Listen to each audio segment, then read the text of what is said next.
Bismillahirrahmanirrahim.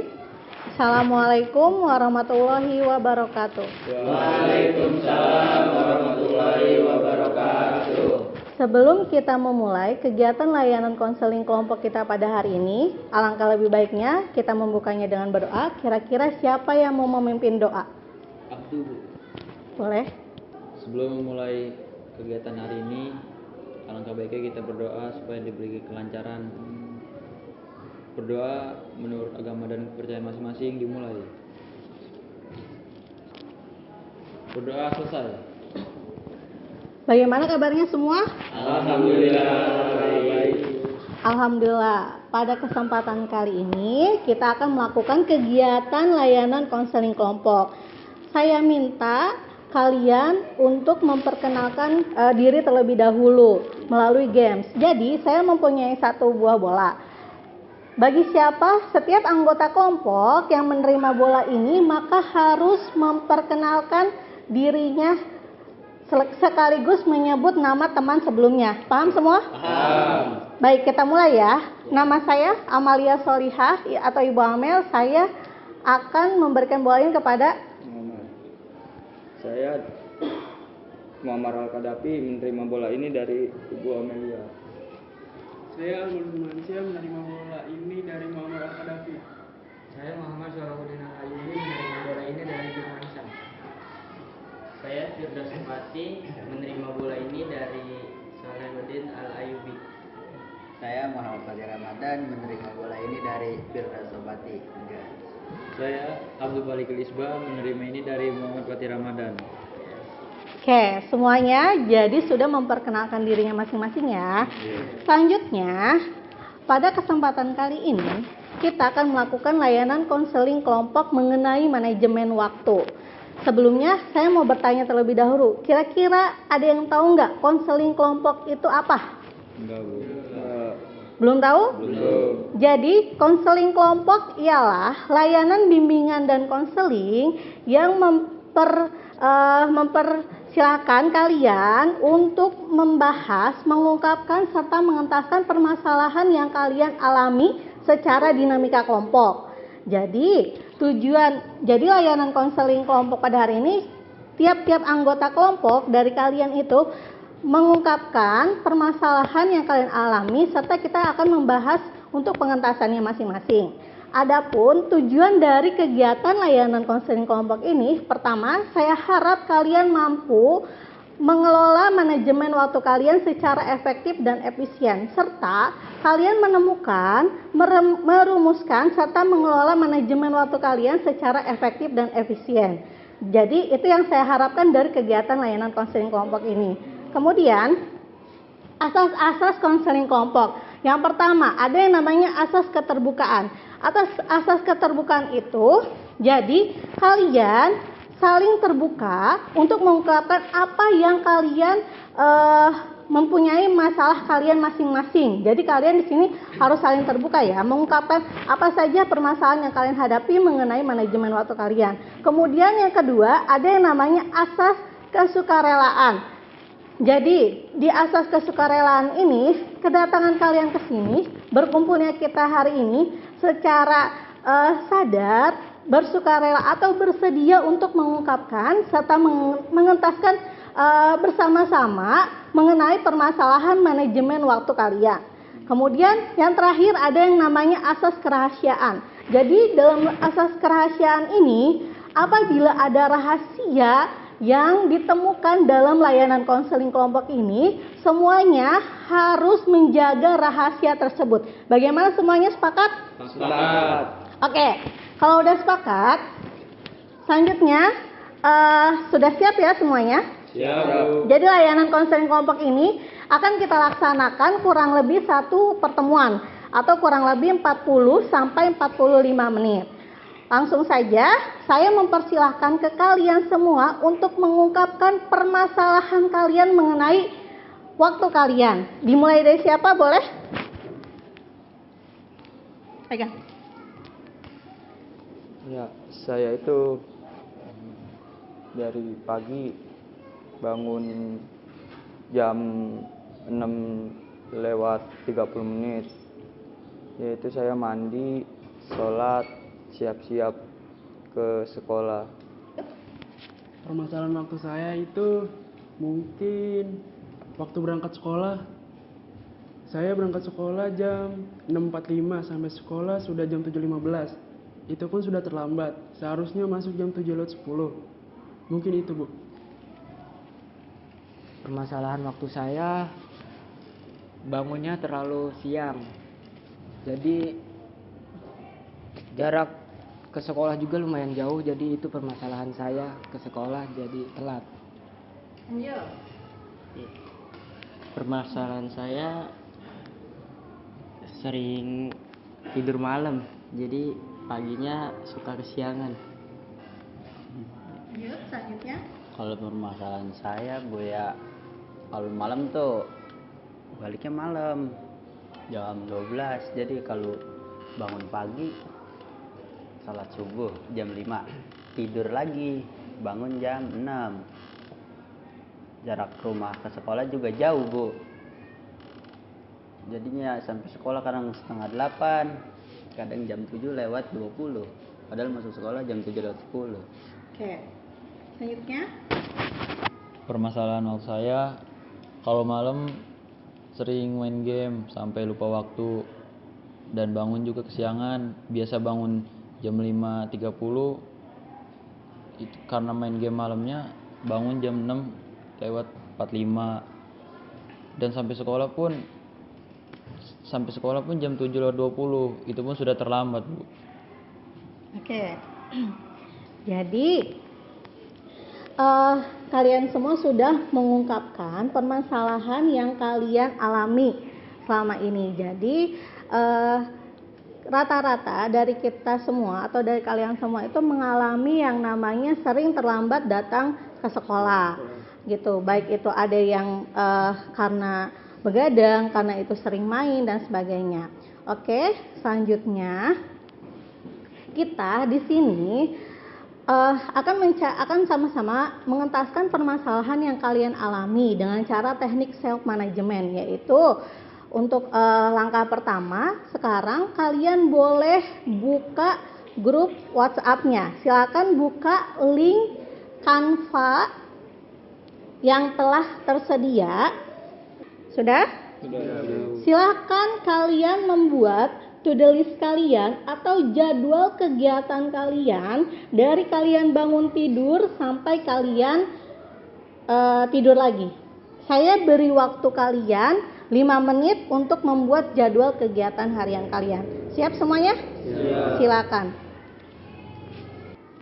Jam berapa kalian bangun? Habis bangun kalian ngapain? Terus berangkat sekolah jam berapa? Pulang jam berapa? Silakan kalian buat jadwal kegiatan aktivitas kalian dari kalian bangun tidur sampai kalian tidur lagi.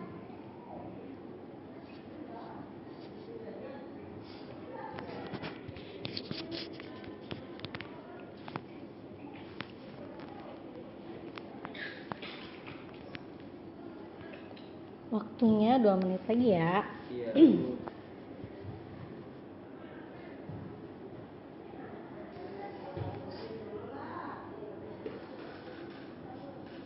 Ada yang sudah? Oke, 1 menit lagi. Oke, yang sudah? Boleh? Mau mengungkapkan hasil jadwal yang sudah dibuat? Boleh. Dari bangun tidur ya Bu ya, Iya. itu bangun tidur jam 5.04 ya. Terus itu ke kamar mandi ngambil air wudhu, sholat subuh jam 5:30 saya sarapan, mandi, pakai seragam Bu. Nah jam 6 berangkat sekolahnya dah. Karena rumah saya jauh ya, nyamper temen juga Bu.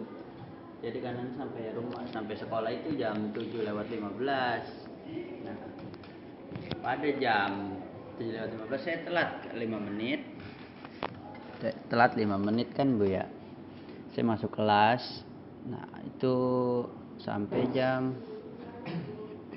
10 istirahat, makan, masuk lagi. Jam 10:20 istirahat lagi jam 12, sholat zuhur, makan, belajar lagi sampai jam 3:20 pulang sekolah, bel pulang sekolah. Sampai rumah itu jam 4 Bu. Nah jam 4 itu saya sholat asar, makan Bu, berangkat lagi eskul futsal sampai pulang tuh jam setengah 6 Bu. Setengah 6 saya mandi ke masjid kan, sholat, habis itu saya ngaji, pulang tuh isya jam 7:10, sholat isya, habis itu saya main nongkrong sama kawan-kawan, pulang jam 11. Sampai rumah saya nggak langsung tidur, saya makan malam dulu sembari nonton, sambil nonton anime Bu, kalau anak zaman sekarang nyebutnya, dulu kan kartun. Itu nonton anime tuh nggak inget waktu sampai jam 1:30, kadang sampai lewat 45. Habis itu saya tidur, bangun kan sampai segitu dah Bu, tidur malam. Itu.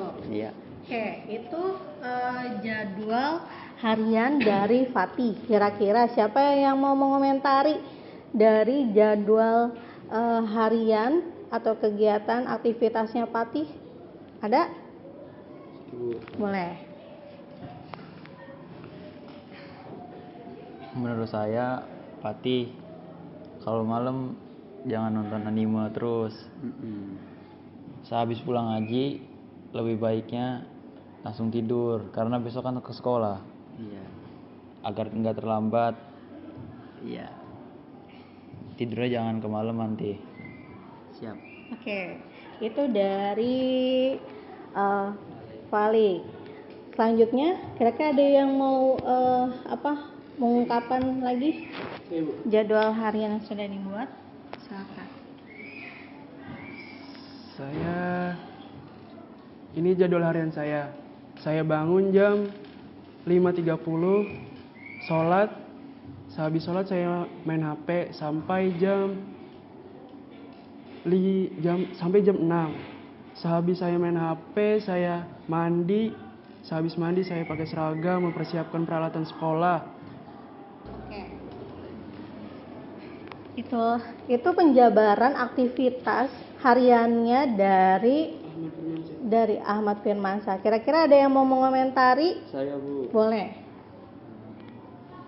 Menurut saya Firman, sebaiknya kamu itu dikurangi mainnya. Setelah itu jangan main terus, kurangi waktu mainnya. Sebagusnya kamu itu langsung mengerjakan tugas, habis itu jangan langsung main. Habis kerjain tugas kamu langsung tidur biar tidak telat masuk sekolah. Segitu Bu. Oke. Jadi dari masukan darinya Amar sama Falik barusan, jadi ada beberapa kegiatan atau aktivitas yang harus diubah oleh Fatih dan Firman. Sampai situ kalian berarti tahu ya kira-kira aktivitas mana aja yang harus kalian kurangi, yang harus kalian atur ataupun kalian hilangkan. Selanjutnya kalian boleh buka kembali link Canva yang sudah saya sediakan. Silakan kalian membuat jadwal kembali, kira-kira aktivitas apa yang harus kalian kurangi, aktivitas apa yang harus kalian atur, dan aktivitas apa yang harus kalian hilangkan. Silakan, saya kasih waktu 5 menit.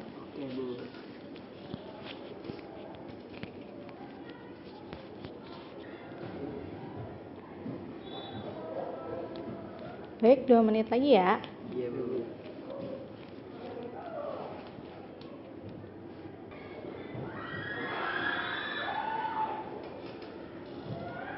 Udah Bu. Udah? Kita tunggu temannya 1 menit lagi ya. Iya Bu. Oke. Oke Bu. Kira-kira gimana?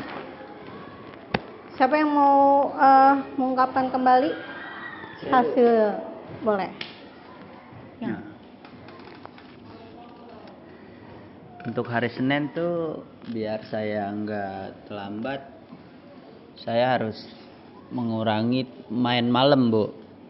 Tidur malam, jangan kemalaman, ya minimal tidur jam 9 dah, biar bangun paginya seger. Nah, untuk hari Selasa, biar ada waktu istirahat sore, saya kurangin waktu eskul saya kali, Bu ya. Kayak main futsal tuh, eskul futsal. Biasa pulang maghrib, saya pulang jam 5-an dah. Nah, untuk hari Rabu tuh saya kurangi waktu main HP di jam-jam mau azan maghrib, Bu. Daripada saya main HP, mending saya mandi, persiapan ke masjid kan, sholat maghrib, azan apalagi kan. Nah, untuk hari Kamisnya tuh yang saya kurangin waktu menonton film-film anime, Bu ya. Itu saya kurangin dah, nggak baik, Bu, larut malam soalnya ya, biar bangunnya enak juga kan.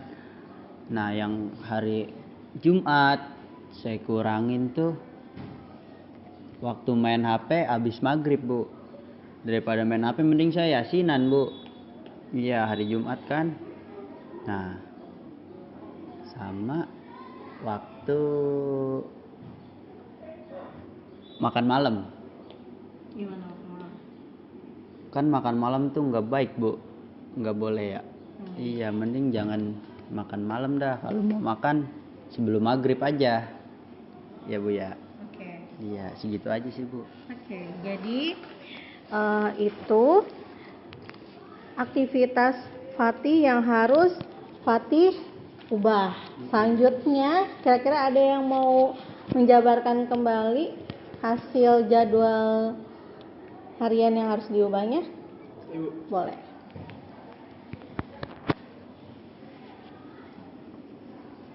Yang saya ubah di hari Senin tuh, yang pertama tuh tadinya main HP. Yang tadinya dari jam 5.30 sampai jam 4.30 sampai jam 6 saya kurangin jadi jam 5 sampai 30. Nah, terus mandi, mempersiapkan. Mungkin itu di hari Senin, Bu ya. Dan di hari Selasa tuh berangkat sekolah. Yang tadinya jam 6.45 jadi jam 6.20 saya berangkat sekolah. Di hari Rabunya tuh saya merubah jadwal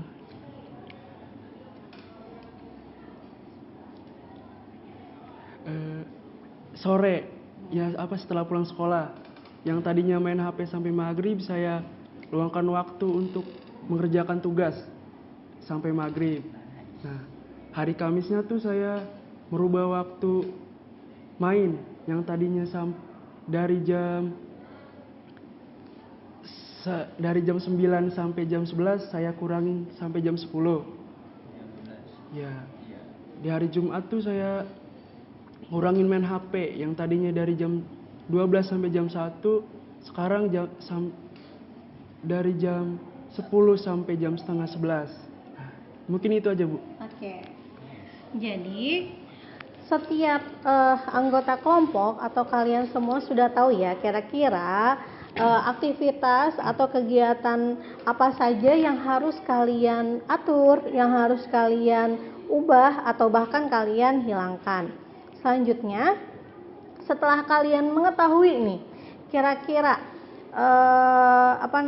jadwal aktivitas kalian dari kalian bangun tidur sampai kalian tidur lagi, kalian tahu juga prioritas mana yang harus kalian lakukan, yang harus kalian tunda atau yang kalian tinggalkan. Selanjutnya, silakan buka kembali link Canva kalian. Silakan kalian buat aktivitas prioritas kalian yang harus kalian lakukan. Saya kasih waktu 5 menit untuk membuatnya. Siap? Siap. Oke, silakan. Ya, yang itu.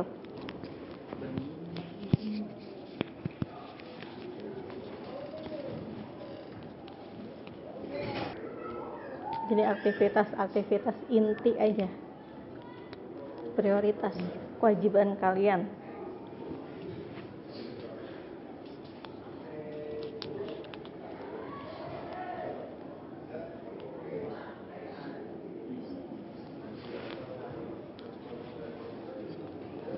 Yang penting ini. Iya.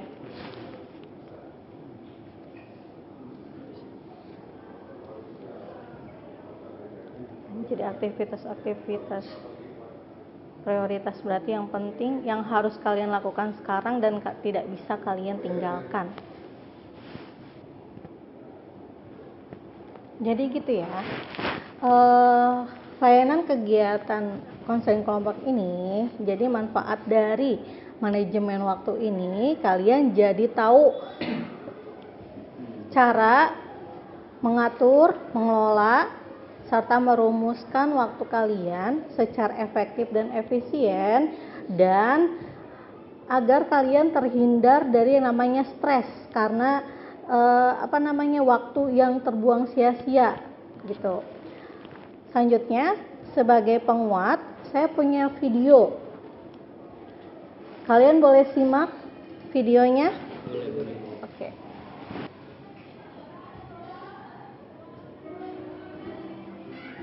Untuk memenuhi setiap rencana atau tugas, keputusan untuk manajemen waktu sangat dibutuhkan, dari beberapa menit hingga beberapa tahun.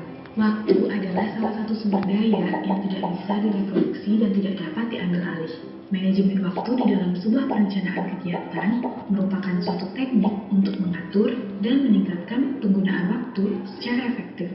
Salah satu pengertian dari manajemen waktu sendiri adalah sebuah cara untuk memanfaatkan waktu dengan sebaik mungkin, di mana seseorang bisa menyelesaikan pekerjaan dengan cepat dan cerdas.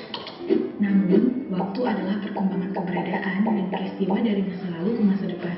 Karakteristik manajemen waktu yang sukses tentunya kita harus mengevaluasi waktu. Luangkan beberapa hari untuk mencatat waktu yang telah digunakan untuk mengerjakan tugas sehari-hari.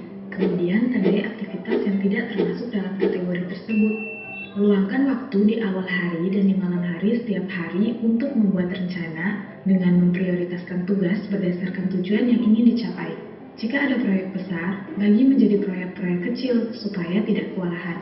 Bawalah kemanapun agenda atau jadwal agar tetap fokus dan ingat dengan hal-hal yang ingin dikerjakan. Belajarlah untuk mengatakan tidak dengan cara yang sopan. Hal ini berlaku untuk menolak pekerjaan atau aktivitas tambahan yang tidak sesuai dengan tujuan kamu.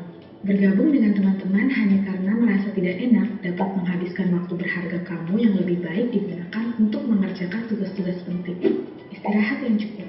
Beristirahat merupakan hal yang penting bagi setiap manusia. Buatlah jadwal untuk beristirahat dan menjernihkan pikiran. Rencanakan olahraga yang teratur dan masukkan ke dalam rutinitas harian atau mingguan kamu supaya tetap sehat dan bugar. Kalau kita memanajemen waktu dengan baik, hal itu dapat membuat seseorang menjadi tepat waktu dan disiplin. Seseorang menjadi lebih rapi atau terorganisir, meningkatkan moral seseorang dan menjadi lebih percaya diri, serta dapat mengurangi kadar stres dan kecemasan. Tapi, seandainya kita mengabaikan hal tersebut, muncullah dampak manajemen waktu yang buruk, seperti penundaan, kurang tidur, kurang berenergi, tidak tepat waktu, terburu-buru dalam mengerjakan sesuatu, bahkan waktu kerja dan hidup yang tidak seimbang. Ketika kamu sedang mengerjakan satu pekerjaan dan fokus kamu teralihkan ke pekerjaan lain, cobalah untuk tidak teralihkan.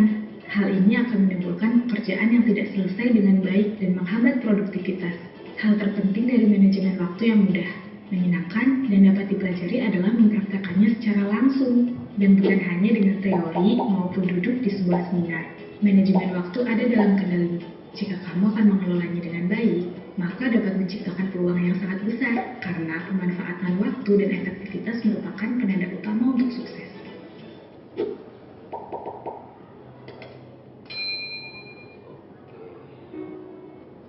Oke. Jadi dari video yang kalian saksikan bersama barusan, kalian jadi tahu ya bagaimana pentingnya manajemen waktu, dampak buruk dari manajemen waktu, dan bagaimana cara memanajemen waktu. Kemudian setelah kalian tahu betapa pentingnya memanajemen waktu atau mengatur waktu, selanjutnya saya meminta kalian untuk berjanji terhadap jadwal yang telah kalian buat, terhadap aktivitas yang akan kalian lakukan selanjutnya, dan hal-hal prioritas apa saja yang harus kalian lakukan. Semuanya sepakat? Oke, kalau gitu kita mulai. Siapa yang mau memimpin? Saya, Bu. Boleh. Semuanya yang kenceng, yang kompak, dan bareng-bareng.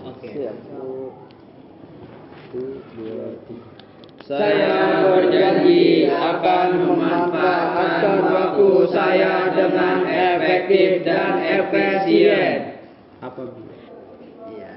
Apabila saya berhasil memanajemen waktu, saya maka akan mengadakan makan-makan bersama. Oke, jadi gitu ya.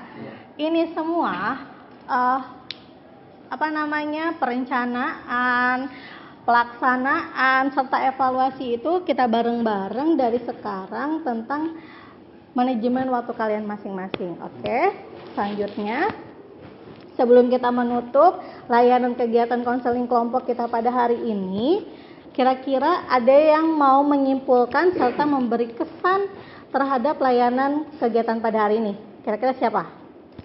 Boleh. Jadi kesimpulan yang saya dapat adalah gunakan waktu sebaik mungkin, kurangi waktu bermain HP, main atau nongkrong bareng teman saat malam, jangan terlalu banyak begadang atau tidur malam, buang kegiatan yang tidak menguntungkan atau merugikan agar manajemen waktu jadi lebih bermanfaat. Oke, kita kasih aplaus dulu buat temennya. Selanjutnya ada yang mau menyimpulkan lagi? Boleh. Kesimpulan saya untuk tidak terlalu bermain HP terlalu sering karena bisa menyebabkan mengganggu kita belajar, dan jangan terlalu juga menonton seperti anime atau apa, supaya untuk kita berangkat sekolah tidak terlambat untuk memanfaatkan waktu. Mungkin itu saja dari saya, Bu. Oke, kita kasih aplaus juga buat temennya. Ayo, selanjutnya sebelum kita menutup, saya meminta kalian untuk mengisi lembar evaluasi proses. Kalian bisa buka linknya di grup. Silakan kalian isi berdasarkan manfaat ini yang form.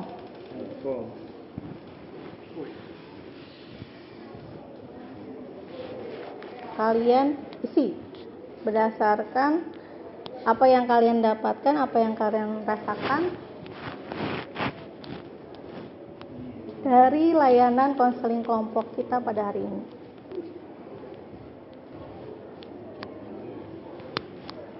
Yuk, udah semua? Udah Bu. Oke, kalau udah kita tutup, kita akhiri pertemuan kita pada hari ini. Kurang lebihnya mohon maaf. Semoga banyak manfaat yang kita dapatkan setelah ini. Saya tutup. Sebelum kita tutup, kira-kira ada yang mau memimpin doa untuk menutup? Saya, Bu. Boleh. Mari Bu, mari kawan-kawan. Alangkah baiknya setelah kita menyelesaikan kegiatan kita pada hari ini, marilah kita berdoa kepada Allah Subhanahu wa taala. Semoga apa yang kita lakukan ini pada pagi hari ini bermanfaat. Amin. Berdoa menurut agama dan kepercayaan masing-masing dimulai.